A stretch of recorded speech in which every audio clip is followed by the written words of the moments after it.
Mesdames et messieurs, vous êtes bien sur Télé Sud et c'est un nouveau numéro d'entretien du jour. Prendre soin de son corps est primordial pour être en bonne santé, mais il faut tout d'abord prendre connaissance des différents outils adaptés à tout type de peau. Il faut surtout prendre conseil chez un spécialiste. Et pour parler de spécialiste, justement, nous avons avec nous Gaston Bekaye. Il est donc enseignant en dermatologie, cosmétologie, expert en esthétique et soins capillaires. Il est également secrétaire général au pôle bien-être et esthétique au ministère camerounais des Arts et de la Culture. Gaston Bekaye, merci d'avoir répondu à l'invitation de Télé Sud. Merci beaucoup, Madame Alipa. Nous allons tout d'abord faire l'état des lieux de l'industrie de la beauté au Cameroun. C'est une industrie en crise, en fait. Elle est en crise parce que nous dépendons de l'extérieur. Trop d'importations de produits qui ne nous conviennent pas du tout, alors que nous avons des produits sur place qui peuvent convenir à nos cheveux, à notre peau. Et évidemment, ceci crée le chômage. Ceci crée le chômage et les techniciens ont de la peine à trouver de l'emploi parce que beaucoup d'instituts ferment. Vous qui avez l'habitude de côtoyer plusieurs instituts de beauté au Cameroun, pouvez-vous déjà nous dire quels sont les soins les plus sollicités? D'abord, en coiffure, il y a les nattes, les tresses, les coupes, coloration, décoloration et les soins tels que le défrisage et les soins capillaires proprement dit. En esthétique, vous avez le soin du corps, la manicure, la pédicure. Mais il y a ce qu'on appelle l'épilation. C'est pas ça n'entre pas dans nos coutumes en fait. C'est pour ça que c'est un soin qui n'est pas trop sollicité comme en Europe. Mais chez nous ici, les épilations sont les soins les moins sollicités. Donc en esthétique, vous avez donc pédicure, manicure, soin du visage, les bains, tels que le hammam. Peut-on dire qu'il y a une certaine évolution au Cameroun en matière d'entretien de la peau? Quelles sont les nouvelles technologies qui sont en vogue en ce moment? On fait les soins du visage à partir de la luminothérapie. Ça arrive déjà. Bon, il y a la cryothérapie, mais là, ce n'est pas tellement pour les Camerounais. La cryothérapie, c'est-à-dire les soins avec les glaces.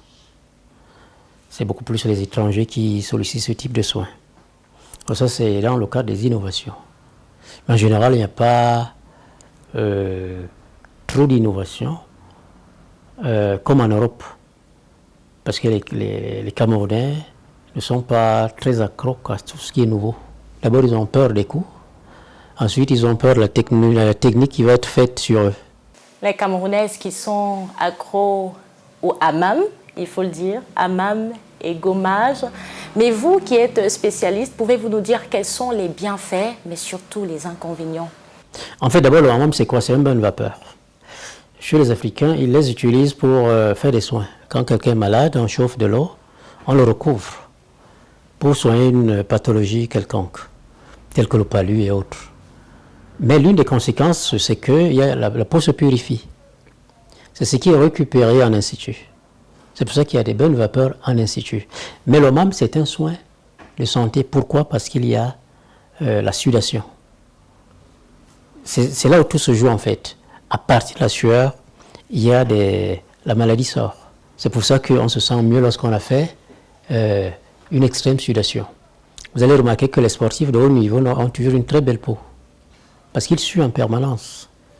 Donc, le hammam est un soin qui apporte la beauté à la peau dans un institut de beauté. Même si fondamentalement, c'est un soin, il est fait pour traiter les maladies dans notre environnement africain. Quand peut-on dire que le hammam est déconseillé? Lorsque quelqu'un a des pathologies bien précises, telles que les maladies cardiovasculaires, le diabète, lorsqu'une femme est enceinte, on ne peut pas permettre à ce type de personne d'entrer dans une cabine. Un accident peut très vite arriver. Les maladies respiratoires, tout ça. Donc, comme l'asthme, on ne peut pas prendre un asthmatique et le mettre dans une cabine, comme ça. Il peut avoir une attaque et si vous n'êtes pas là, le pire peut arriver. Donc, il y a toujours une fiche technique où on essaie de voir si la personne a des antécédents médicaux. Donc, on ne peut pas prescrire le hammam ou le sauna à tout le monde. On note quand même aussi un fort attrait au curcuma. Est-ce que vous le vous le prescrivez? C'est un produit naturel qui a les bienfaits pour la peau. Donc le curcuma n'est pas mauvais, c'est un produit naturel. Est-ce qu'il y a d'autres produits naturels que vous pouvez conseiller aux femmes qui nous regardent à l'instant? Quand on parle de produits naturels, généralement, ce sont des produits riches en vitamines. Vous avez le jaune d'œuf que les femmes utilisent beaucoup, vous avez l'avocat, parce que c'est riche en vitamines. Vous avez la banane. En fait, les fruits en général sont utilisés dans les soins de beauté. Et la cuisine aussi. Tout ce qui est dans la cuisine peut être utilisé pour nourrir la peau. Parce qu'en fait, c'est un problème de nutrition de la peau, à partir de l'extérieur. Et la peau étant gourmande, elle est comme une éponge, elle absorbe tout. Alors lorsque vous lui donnez les vitamines, lorsque vous lui donnez de l'eau, elle est contente, elle avale tout cela. Et c'est ce qui contribue à sa douceur.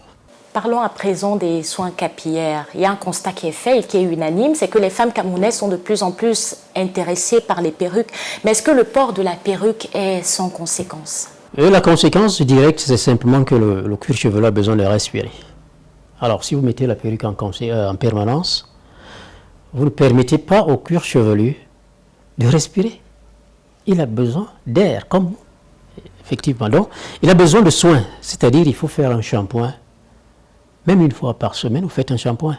Le shampoing, c'est quoi? C'est simplement le lavage du cuir chevelu et du cheveu. Donc, si quelqu'un passe son temps à mettre la perruque, vous voyez un peu les stars, les grandes stars hollywoodiennes, comme les Naomi Campbell, elle n'a pas de cheveux. Elle a l'alopécie de traction. Pourquoi? Parce qu'elle passe son temps à mettre des perruques. Mais si les femmes passent leur temps à mettre des perruques, c'est justement parce qu'elles ignorent quelles sont les méthodes qui permettent d'entretenir les cheveux naturels. Et surtout, elles n'ont pas le temps de les entretenir. En fait, c'est ça la principale. Elles n'ont pas le temps. C'est le temps qu'elles n'ont pas besoin d'entretenir elles-mêmes parce qu'il y a des professionnels qui peuvent le faire. Mais n'ont pas le temps. Elle sort le matin, met la perruque, toute la journée. Elle revient à la maison. Je ne sais même pas si pendant qu'elle dort, elle dépose la perruque. Mais c'est des chapeaux en fait.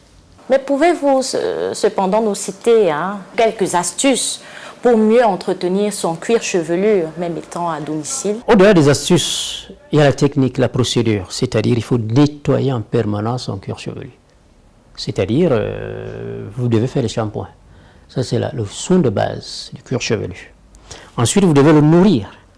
J'ai parlé de nutrition tout à l'heure. Le cuir chevelu a besoin de vitamines. Donc tous les produits qui ont de la vitamine sont bien pour le cuir chevelu.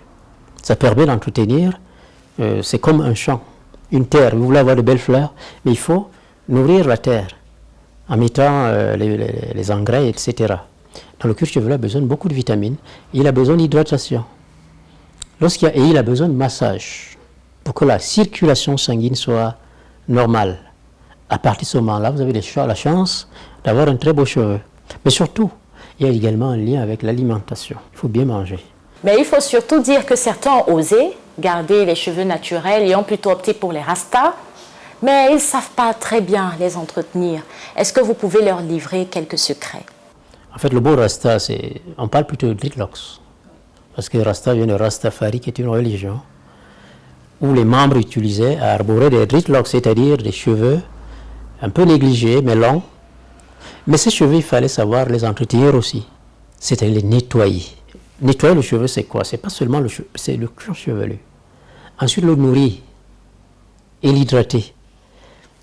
Si vous le faites, vous pouvez avoir le plus long cheveu du monde. Vous voyez un peu les Indiens, les Indiennes. Elles nous vendent leurs cheveux. C'est simplement parce qu'elles les entretiennent bien. Et ça pousse beaucoup. Et après, on coupe et on vient nous vendre cela. Nous également, si vous allez au Tchad, par exemple, les Tchadiennes ont les très longs cheveux. Parce qu'elles savent utiliser les produits naturels. Et ça va entretenir le cheveu. Donc si je me résume, c'est d'abord le nettoyage, la propreté du cuir chevelu et du cheveu. Ensuite, sa nutrition. On peut utiliser n'importe quel produit, mais un produit riche en vitamines. J'ai évoqué quelques produits tout à l'heure. Vous avez fait allusion à la nutrition. Quels sont les aliments qu'on doit privilégier, non seulement pour le bien-être de la peau, mais aussi des cheveux? Il faut être, dans son alimentation, il faut beaucoup boire de l'eau d'abord, pour pouvoir évacuer les toxines, les déchets qui sont dans le corps, qui empêchent le métabolisme du corps d'être efficient. Ensuite, il faut avoir beaucoup de fruits, parce que les fruits sont porteurs de vitamines. tous les fruits, mais les fruits de saison. C'est-à-dire quand nous sommes, actuellement je vois les mangues, il faut les consommer. C'est leur saison. Quand un fruit vient dans une saison, ce fruit ne vient pas par hasard. Il vient justement parce qu'il apporte quelque chose pour les habitants de son environnement, pour lui-même aussi. Il faut manger les légumes de saison. Je prends un exemple. Ce qu'on appelle par exemple le coq. C'est un légume de saison sèche. Mais les gens mangent ça toutes les saisons. Mais ce n'est pas un légume de saison de pluie. Il faut savoir respecter chaque aliment avec sa saison. Nous mangeons n'importe quand, n'importe où, n'importe comment. Et puis, c'est des catastrophes. Vous voyez, aujourd'hui, les femmes ont beaucoup d'alopécie de traction, c'est-à-dire les chutes de cheveux, qu'on appelle vulgairement les monts-vieux. Oui. Et c'est causé par les perruques ou alors l'alimentation. Les tresses qui sont mal faites, parce que quand on tresse les gens, on tire le cheveu, on oublie qu'on est en train de tirer, la racine va se décoller. Les mèches aussi ont peut-être des conséquences. Les mèches, on vient accrocher les mèches aux cheveux en fait. Mais les mèches empêchent le cuir chevelu de respirer. Donc, il y a plusieurs raisons. Le mauvais entretien de ses cheveux, de son cuir chevelu, les tresses qui sont mal faites, parce qu'on traumatise le cuir chevelu. Je ne sais pas si quand vous faites souvent les tresses, oui. Vous êtes souvent traumatisé, mais c'est dangereux. On enseigne aux tresseuses de bien tresser sans traumatiser la cliente. C'est des techniques. Donc, il y a ça, il y a l'alimentation. Aujourd'hui, quand quelqu'un veut manger le sanga, il met le sucre. Il veut manger le coq, il met le sucre. Il veut manger le zome, il met le sucre. C'est pas bon, c'est dangereux. Ça a un impact sur la peau et le cheveu. C'est pour cette raison que de plus en plus, vous voyez par exemple les filletonnes qui avaient des beaux cheveux, elles n'en ont plus. Parce qu'elles mangent énormément de sucre. Elles ne le savent pas. Alors il faut dire que les conseils en bien-être et beauté ne concernent pas seulement les femmes. Ces conseils concernent également les hommes. Est-ce que vous avez un dernier mot à dire? Oui, les hommes, ils ont par exemple l'acné chéloïdienne, c'est-à-dire derrière le cou, il y a des boutons bizarres qui poussent. Cela est dû à des mauvaises pratiques de coiffeurs. C'est-à-dire quand ils vont dans les salons où les coiffeurs ne savent pas stériliser le matériel, ils attrapent ces maladies-là. Comme les femmes, ils doivent aussi apprendre à entretenir leurs cheveux, leur cuir chevelu. Bon, eux, ils ont la chance qu'ils ne gardent pas le cheveu longtemps. Vous voyez, ils ont cette habitude où il faut raser le crâne, comme on le faisait à nos esclaves avant. C'est pour ça qu'on ne ressent pas trop ces problèmes chez les hommes. Parce qu'ils ne gardent pas beaucoup le cheveu. Mais le secret de l'entretien du cuir chevelu du cheveu, c'est la propreté. Gaston Bicale, merci d'avoir répondu à nos questions sur ce plateau de Télésud. Je rappelle que vous êtes enseignant en dermatologie, cosmétologie, expert en esthétique et soins capillaires. Vous êtes également secrétaire général au pôle bien-être et esthétique au ministère camerounais des Arts et de la Culture. Merci encore. Mesdames et messieurs, merci de nous avoir suivis. Les programmes se poursuivent.